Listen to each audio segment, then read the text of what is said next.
Buenas, mi nombre es Diego Rodríguez y junto a mis compañeros Juan Chacón, Raúl Velázquez y Diego Cislema le hablaremos de los estudios de los sonidos basados en su generación. ¿Qué es el sonido? Es una onda mecánica que se transmite a través de la vibración en un medio físico y en la misma dirección que la propagación de las ondas, al ser captadas por el oído. En este caso, se traduce en la sensación percibida por el oído que llega al cerebro. ¿Qué es la acústica? Es una rama de la física que estudia el sonido, el infrasonido y el ultrasonido, es decir, ondas mecánicas que se propagan a través de la materia, tanto sólida como líquida o gaseosa, por medio de modelos físicos y matemáticos.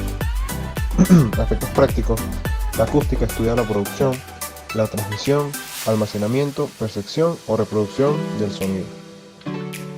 ¿Cómo se produce? Se produce por un disturbio, una alteración, perturbación o vibración mecánica que se propaga por un medio material elástico y por el aporte de una energía mecánica al medio. Esta perturbación del medio produce cambios en la presión y desplazamientos de partículas, las cuales son percibidas por el oído o por instrumentos apropiados. Cuando un cuerpo vibra, las moléculas que lo forman se propagan en ciclos concéntricos a través del aire. A la señal u ondas de sonido se le añade un ruido. El sonido, por lo tanto, es producido por un cuerpo sonoro que vibra, es la fuente, y la vibración que produce genera ondas en el aire, que es el medio, que son las que llegan al tímpano, que es el receptor. Se pueden diferenciar dos grupos dentro del sonido, entre un ruido y un sonido deseado o musical. La velocidad del sonido depende del medio y de la temperatura. Para el aire y a la temperatura ambiente es de 340 metros sobre segundo. Y aquí podemos sacar la fórmula de la velocidad. Las características del sonido. Longitud de onda. Se define como longitud de onda la distancia recorrida entre dos ciclos sucesivos.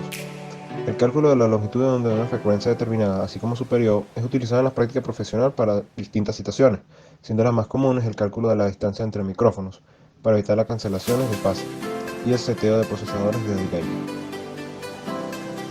Vamos a observar la fórmula, donde B es la velocidad del sonido referida a un medio físico de propagación y F es la frecuencia. Se define el periodo como es el tiempo transcurrido para completar un ciclo completo de una duración de longitud de onda. Los armónicos son múltiplos de la frecuencia original o fundamental. Por sucesión de los números enteros se obtienen armónicos de esta frecuencia. Se tienen armónicos pares y se tienen armónicos impares. Los subarmónicos son aquellas frecuencias que están por debajo de la frecuencia original o fundamental, por un factor F sub 0 entre ellos. O sea, por la división de números enteros se obtienen los subarmónicos de estas frecuencias. Las formas de onda de un sonido periódico pueden descomponerse en la suma de varias ondas senoidales básicas, constituidas por una frecuencia fundamental y en la suma de los múltiplos de las mismas. Estos son llamados armónicos. La forma de onda es la suma de ondas senoidales de distintas frecuencias y amplitud. Las octavas. Se les llama octavas al intervalo entre dos sonidos a la diferencia de frecuencia entre ambos. Cuando el intervalo es entre dos sonidos armónicos adyacentes, se les llama octava. Los instrumentos empleados para medir la distribución de frecuencias se les denomina analizadores espectrales. En el proceso de determinar esta distribución se le conoce como análisis espectral. Muchos analizadores espectrales dividen el rango de frecuencias audibles en bandas de octava de ancho. Una octava es el intervalo de frecuencia entre dos frecuencias cuya relación es de 2 a 1, y el nivel de presión acústica entre una banda que tiene el ancho de banda de una octava se conoce como nivel en banda de octava. El ruido es el sonido sin definición, con vibraciones cortas que por lo general molestan y llegan a alterar el nervio auditivo, como por ejemplo se puede señalar el sonido que se produce de romper un cristal, un choque de autos, aflorar súbitamente, un taladro. El sonido musical es controlado por el hombre, posee la cualidad de tener vibraciones regulares que se perciben de forma precisa y son agradables al oído, como por ejemplo la voz humana y los sonidos que se obtienen al tocar una flauta. En esta imagen podemos observar una composición espectral del sonido de algunos de los instrumentos musicales, como puede ser el piano, el violín, la guitarra, el fagot. Propagación. Como fue mencionado anteriormente, el sonido se puede propagar a través de la materia. Esta se puede encontrar tanto en estado líquido, sólido o gaseoso. Como podemos observar en la imagen de abajo, cuando uno la transmite por el aire es más que todo cuando nos estamos comunicando de forma verbal. En el agua se lo utilizan más que todo los barcos submarinos a través de ondas de ultrasonido para localizar algunos objetos o cualquier animal que se encuentre cerca. Y a través de los metales uno lo puede ver a través de lo que son los instrumentos o cuando algún material metálico se golpea. Los fenómenos físicos que afectan la propagación del sonido son la transmisión, es decir, la velocidad en la cual se transmite y la elasticidad del medio, la absorción, es decir, los materiales que se encuentran en el ambiente que tengan la capacidad de absorber la energía de este medio, la reflexión, que es lo contrario, es decir, que un material no absorbente refleja el sonido, la refracción, que es cuando un sonido pasa de un medio a otro, la desviación de la onda se relaciona con rápida propagación, la dispersión, en la cual se encuentra algún obstáculo en la dirección de propagación y una pequeña parte del sonido sufre un cambio en la dirección y puede seguir propagándose. La difusión, en la que el sonido se propaga de un lugar a otro, pero siempre lo hace a través de un medio material, como lo mencionamos anteriormente, el aire, agua o la madera. Aspecto del sonido. El comportamiento de las vibraciones del sonido desde su origen, canal y destino tienen dos aspectos sumamente importantes. El primero es el aspecto físico, donde nosotros observamos las fuentes sonoras, como lo puede ser un lápiz escribiendo, la lluvia, una bocina o inclusive una persona hablando. Y el aspecto fisiológico, el cual sería el receptor. Este depende principalmente de nuestro sistema sensorial, el oído, la capacidad interpretativa del fenómeno físico a que es sometido. Por lo menos nuestro oído tiene la capacidad de recibir el oído, procesarlo y enviarlo al cerebro para que éste lo pueda analizar. Cualidades del sonido.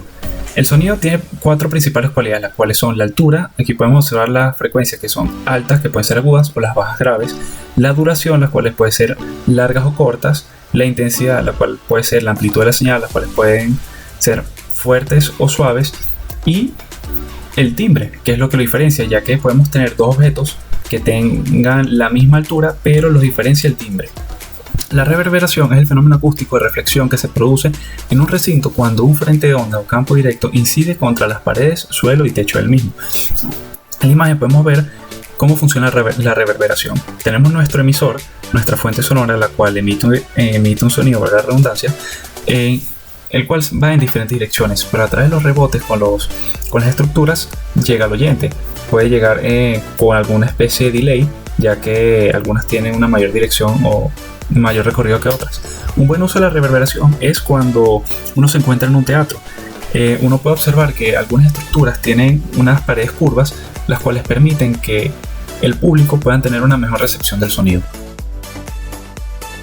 Bien, ahora procedemos a ver lo que sería el procesamiento y mezcla de sonido. Esta se clasifica en 3 etapas. La edición de sonido, que en esta fase se selecciona, se corta y se ajusta las tomas buenas para dejar todo un sitio de línea que se encuentre a tiempo.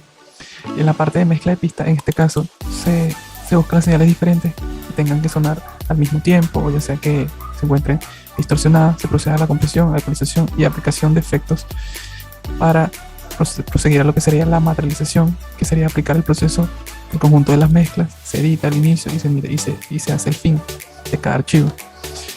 Un claro ejemplo de esto es, por ejemplo, cuando se crea un álbum de música, se busca que todas se encuentren al mismo nivel de audio para que no tengan un conflicto. En el caso de los sistemas de audio para la producción de radio y televisión, como ya se mencionó, son sistemas de radiodifusión, generalmente son dispositivos electrónicos capaces de amplificar, procesar y distribuir y registrar dicha información. Y se declinan por el sonido, ya sean por micrófonos, fuentes lumínicas como las cámaras, entre otros medios. Si mencionamos el proceso o el sistema para el radio, básicamente se distribuyen solo las señales de audio, bien sean monaural, estéreo o multicanal. Como se puede observar en la imagen, una breve explicación de ella, las fuentes que proceden a ser mezcladas, amplificadas para ser transmitidas y a la recepción. En el caso de sistemas de televisión, es un proceso que distribuye las señales de radiodifusión en formas separadas, es decir, de forma discreta, en forma conjunta, es decir, embutidas, como se puede observar en diferentes estaciones, diferentes etapas que se mezclan para ser transmitidas. Ahora bien, entre los parámetros del sistema de audio podemos mencionar la unidad de decibelio, principalmente, como ya mencioné, es la unidad media utilizada para los niveles de potencia o nivel de intensidad del sonido. Como se puede observar aquí, sería un picovatio, la unidad es un picovatio de 20 metros cuadrados, y bueno, una breve esquema de ello. Otro parámetro sería el ecualizador, que son dispositivos mediante el cual se puede modificar la amplitud más o menos de un grupo de armónicas que se forman parte de un sonido. Para poder visualizarse de forma de trabajo, se obtiene, por ejemplo, un sonido construido por una frecuencia de 0 Hz con una gran cantidad de armónicas de igual amplitud. Para este ejemplo se obtiene un sonido de origen, cuya forma de onda se muestra en la imagen. Entre los parámetros de un ecualizador podemos mencionar el control de ganancia, que es el control que permite determinar la cantidad de decibeles, más o menos desde los decibeles a modificar, como se pueden ver en la imagen, con diferentes amplitudes.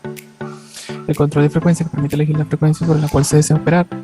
En la imagen se puede ver distintas frecuencias que se desean seleccionar. El ancho de banda, que permite distribuir la cantidad de frecuencias vecinas a elegir, como se observa en la imagen, distintas anchos de banda, distintas frecuencias. Siguiendo con los parámetros del sistema de audio, podemos encontrar los filtros, que son dispositivos usados en audio que permiten modificar su espectro. Como se puede ver aquí, algunos tipos de filtros. Podemos mencionar el filtro paso baja, que es un dispositivo que trabaja sobre una frecuencia de corte, dejando pasar todo el espectro que se halla por debajo de esa frecuencia de corte y eliminando el registro agudo por encima de ella, como se puede observar en la imagen. Ahora bien, el filtro pasa alto básicamente sería el contrario al filtro pasa bajo, ya que esto lo que estaría haciendo sería estar trabajando con una frecuencia de corte, pero dejando pasar todos los espectros que hayan por encima de la frecuencia seleccionada, eliminando el registro de los graves. El filtro pasa banda, que sería la selección de dos frecuencias, y estarían trabajando simultáneo un filtro pasa bajo y un filtro pasa alto, como se observa en la imagen. El rechazo banda, que sería el contrario al pasabanda, que elimina la banda comprendida entre dos frecuencias. Esto es especial y útil, que se requiere eliminar algunos tipos de ruido indeseable. El filtro atenuador, que es este tipo de filtro a través de una frecuencia a partir de la cual se enfatizarán o recortarán todos aquellos que se encuentren debajo de la misma, como se observa en la imagen. El atenuador, el filtro atenuador, que es este tipo de filtro que establece la frecuencia a partir de la cual se enfatizará o recortarán todos aquellos que se encuentren por encima de la misma. Y ahora bien, entre los últimos parámetros del sistema podemos mencionar el efecto de reverberación, el amortiguamiento o fricción interna, la refracción por temperatura, la refracción por viento, la difracción, el efecto de absorción. Estos últimos parámetros son de suma importancia, ya que están relacionados con el tema del clima, del medio de transmisión, el tema de elementos que lo componen, como podemos mencionar la reflexión, ya que si se encuentra algún componente en el medio a transmitir, esto puede crear como valga la redundancia, una reflexión en la señal o en la onda, que puede distorsionar de alguna manera el tema de la señal. Otro que podemos mencionar o que se mencionó es el tema del clima o el ambiente, ya que si por ejemplo estamos en ambientes cálidos, la onda se tiende a arquear con una inclinación decreciente, y si estamos en climas fríos, se tiende a arquear pero decreciente.